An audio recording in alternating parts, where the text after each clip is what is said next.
কিন্তু এই কোরআনে আবার একটা অপরাধ আছে, এক অপরাধ করলে ৭০টা অপরাধের সমান। সেই অপরাধ কি? সুদ। সুদ বাংলাদেশে চলতেছে, কোন মৌলবীর মাথা ব্যথা নেই, আছে?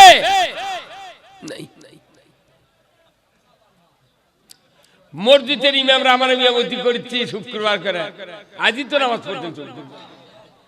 ইমামরা মোনাজাত করার সময় লাখের শিখেন, চোখের পানিটা মুখ চোখ মাকে ফেলে দেয়, এমন কান্দা কান্দে মনে হচ্ছে কি মোর দোয়া বোধে কবুলি করলো।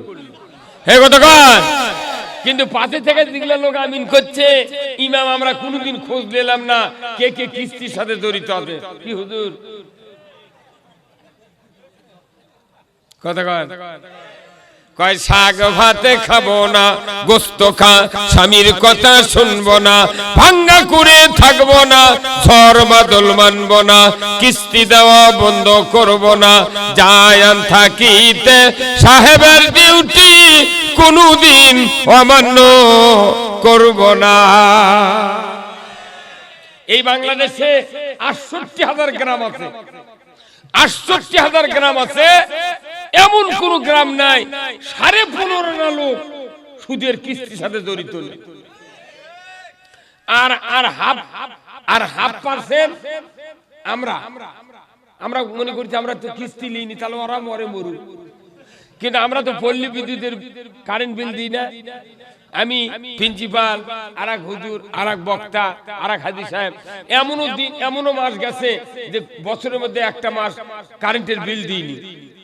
এই কত টাকা বিল বাকি পড়ছে, তখন কারেন্টের বিলত লেখা আছে যে মোট বিল ৩,০০০, বিলম্ব মাসুল সহ ৩,০৬০।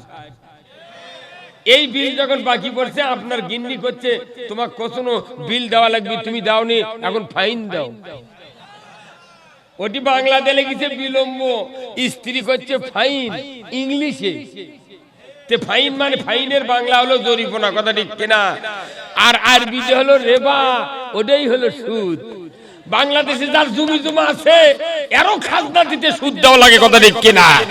তাহলে আমরা তো সুদ হতে বাঁচলাম না। যারা বড় বড় ধনীর লোক বলছে যে আমার পল্লী বিদ্যুতের বিল বাকি নাই, জমির খাজনা বাকি নাই, কিন্তু বড় বড় ব্যবসায়ীরা ২০ লাখ ৩০ লাখ টাকা সিসি লোন করছে, কি করছে না? ৫০০ কোটি টাকা সিসি লোন করছে, এমনও মরদ বাংলাদেশে আছে। এই আমার এই জুব্বার কাপড়ের ফ্যাক্টরি মালিক তাই ৫০০ কোটি টাকা হয়তো সিসি লোন করছে। আমার এই জুব্বা পায়জামার ভাগত ১২ আনা পড়ছে। যার পাঞ্জাবি তার ৬ আনা, যার শার্ট তার ৩ আনা, যার গিঞ্জি তার ১.৫ আনা, যার খালি গাও তার সুদ নাই, কথা ঠিক কিনা? ও হুজুর, তুমি যে দোয়া করো, আল্লাহর একটা নিষিদ্ধ কাজ আল্লাহ হারাম করেছেন। আহাল্লাল বাইয়া হারামার রিবা, ধরে কোন ঠিক কিনা? ব্যবসা হালাল, সুদ হারাম, কে করেছেন? তাহলে এই হারামটা বাংলাদেশে চলে কি চলে না? হ্যাঁ, তাও কি এই সুদটা চালাচ্ছে আপনার মহিলাদের ভেতর দিয়ে। কোন পুরুষও কিস্তির টাকা দেয় না, দেয়? আপনার স্ত্রী আমার স্ত্রী গুরু বসে সমানে কিস্তি দিচ্ছে, সমানে কিস্তি, কোন মর্দক দেয় না, কথা ঠিক কিনা? আমার ভাইরা, আল্লাহ রাব্বুল আলামিন সুদকে করেছেন হারাম আর ব্যবসা করেছেন হালাল। আমরা কি এটা মানি? ব্যবসা হালাল তাকে হারাম বানিয়ে দিছি সিসি লোন করে, ওজনে কম দিয়ে, কথা ঠিক কিনা? সব জায়গার দুর্নীতি, সুদের প্রকোপ অত্যাচারে ইমানদার ত্রাহে ত্রাহে সুদ চলছে সমাজে। কিন্তু সুদের পরিণতি কি, সুদের রিয়াকশন কি, আজকে আলেমেরা আমরা বলতে পারছি না। ইমামরা বলে না সুদের এত ক্ষতিকর, কিভাবে সমাজের মানুষের ঈমানকে শেষ করে দিচ্ছে, কেউ আমরা বুঝতে পারছি না, কেউ বুঝেও নিজেদেরকে জাহির করতেছে না, ধরে বলুন ঠিক কিনা? আল্লাহ কোরআনে বলছেন আমি নামাজ পড়তে কায়েম করতে বলেছি, আকিমুস সালাত ওয়া আতুজ যাকাত ওয়ারকাউ মার রাকিন, নামাজ কায়েম করো, যাকাত আদায় করো, আর রুকুকারীদের সাথে রুকু করো। আল্লাহ নিজে বলছেন নামাজ কায়েম করার আদেশ। নামাজ কায়েম করা যেরকম ফরজ, সুদ বাদ দেওয়া ওইরকম ফরজ। রোজা করা যেরকম ফরজ, তার চেয়ে বেশি ফরজ হলো আপনার সুদ হারাম করা। সুদ হারামের জন্য বদরের যুদ্ধ হয়েছিল, কথা ঠিক কিনা? সুদ হারামের জন্য উহুদের যুদ্ধ হয়েছিল। বদরের যুদ্ধ 17ই রমজান।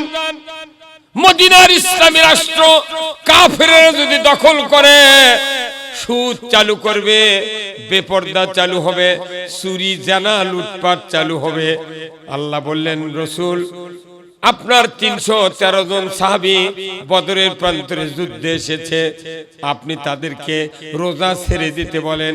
বদরের প্রান্তরে 1000 কাফের আসবে, তারা খেয়ে দিয়ে শক্তি নিয়ে যুদ্ধ করবে। আপনার সাহাবীরা খেতে পারবে না, রোজা থাকলে শরীর দুর্বল হবে। আমি আল্লাহ বলে দিচ্ছি, রোজা ছেড়ে দাও, পানি খাক, ভাত খাক, শক্তি নিয়ে বদরের প্রান্তরে যুদ্ধ করবে। যদি শক্তি না থাকে, বদরে যদি ইসলাম পরাজিত হয়ে যায়, যুদ্ধে যদি তোমরা ডিবিট হয়ে যাও, ওই মদিনার মাটিতে সুদ চলবে। অতএব সুদ চলতে দেওয়া যাবে না, রোজা ছেড়ে দেয়া তোমরা যুদ্ধ করো। যুদ্ধে পাশ করার পর, বিজয় লাভ করার পর মদিনায় গিয়া রোজা করবে। ইসলামকে বিজয় রাখার জন্য রোজা নিষেধ করা হয়, রোজা ছেড়ে দাও। অথচ যে রোজা ইচ্ছা করে ছেড়ে দিলে 60টা রোজা করা লাগে এক রোজার জন্য। 59টা করলে আবার যদি মনে করে যে 8টা দিন রেস্ট নিই, আবার করবো, তাহলে আবার কি দামি রোজা। আল্লাহ কথা তুমি রোজা ছেড়ে দাও। আল্লাহু আকবার। তাহলে দেখি বাংলাদেশে সুদের কেন বক্তৃতা আমি শুরু করলাম? সুদ এত বড় ক্ষতিকর ইবাদত, শয়তানি ইবাদত হলো সুদ খাওয়া, সুদ দেওয়া।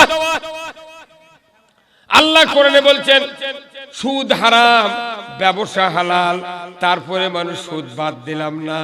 তাহলে আসুন আল্লাহ কোরআনে কি বলেছেন?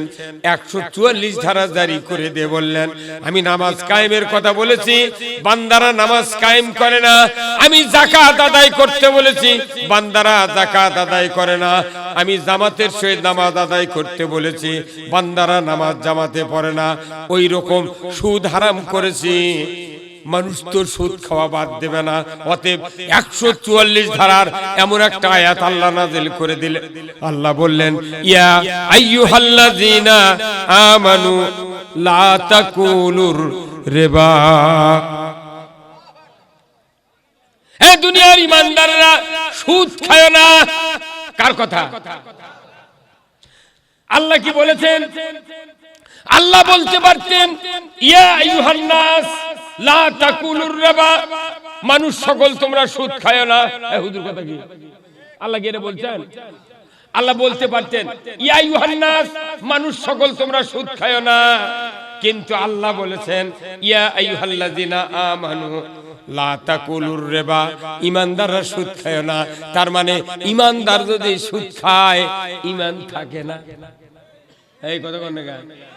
শরীর ভারী হয়ে যায় রে শুনলি কি?